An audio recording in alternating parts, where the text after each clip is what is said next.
Welcome to the Bougie Coop, the podcast for backyard chicken keepers with tight spaces, big dreams, and a flair for the fabulous. I'm your host, Lisa Ronsky, and every episode we'll talk about all the quirky adventures of raising backyard birds with a bougie twist. I'll just say it up front, I'm proudly one of those crazy chicken ladies. When I brought home my first chicks, I had no idea how much they changed my life. These incredible birds have brought me so much joy, connection, and honestly, a whole lot of healing. So whether you're a seasoned hen tender or still daydreaming about your first coop, you're in the right place. This podcast is your comfortable, slightly chaotic guide to small space chicken keeping. So fluff those feathers, pour yourself something sparkly, and let's dive in.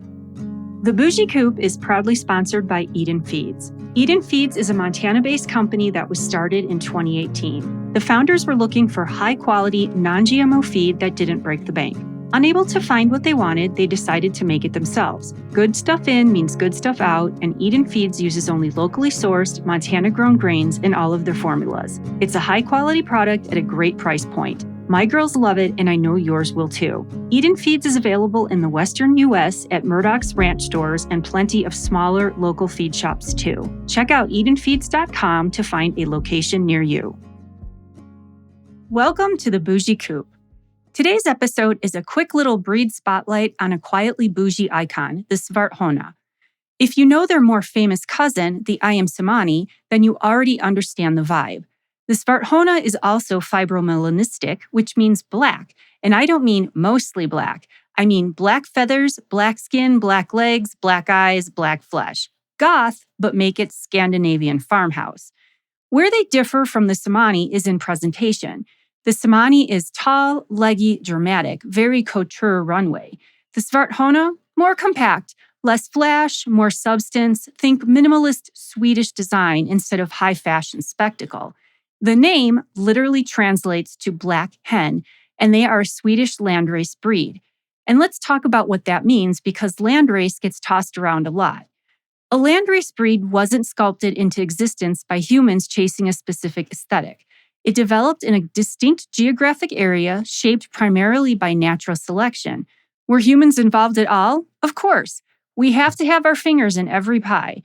But overall, these birds were left to adapt to their environment, survive the climate, handle the feed available, and basically figure it out on their own.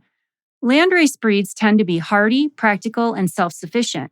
They are utilitarian in the best possible way. So yes, the Svarthöna looks like she belongs in a moody editorial spread, but she is not delicate. She has survived Scandinavian winters for centuries. She does not require coddling. She will absolutely manage herself and do it with style. They are extremely cold-hardy, which makes them a fantastic option for backyard keepers in areas with brutal winters.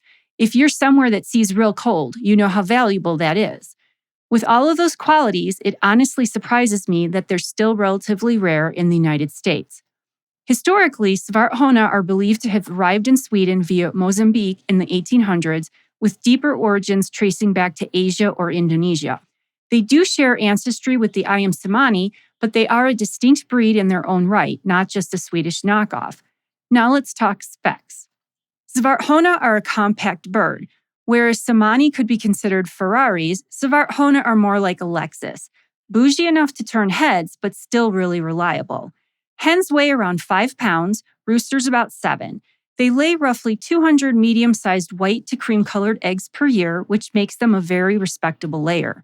Not industrial-level production, but solid, dependable output. Because they're smaller framed, they're not ideal as a primary meat bird. Yes, they can be eaten, but if a meat bird is what you want, there's better. Temperament-wise, they are generally curious, friendly, and docile. Early handling makes a huge difference, especially with pullets. But even left to their own devices, they are going to be curious and friendly, just not a lap chicken. They don't mind confinement, but like most chickens, they absolutely appreciate the opportunity to free range. Hens tend to be on the quiet side, your neighbors will thank you, though they will still proudly announce an egg delivery. Roosters do best with larger flocks, ideally 10 or more hens, and they're about average when it comes to aggression. Not teddy bears, not tyrants, just standard rooster energy. Svarthöna make an excellent addition to backyard flocks, especially in suburban or urban settings where space and noise matter. They handle cold beautifully. However, and this is important, Being completely black means they absorb heat more than other lighter colored breeds. So in hot climates, they must have access to quality shade and cool areas during peak summer sun. Bougie does not mean baked. Availability is still limited, but it's improving as more people discover the breed. At this point, your best bet is often purchasing eggs and incubating them yourself. Be prepared. They are not cheap. Rarity comes at a price. There are several smaller hatcheries in the U.S. working with them. Just do your homework before investing.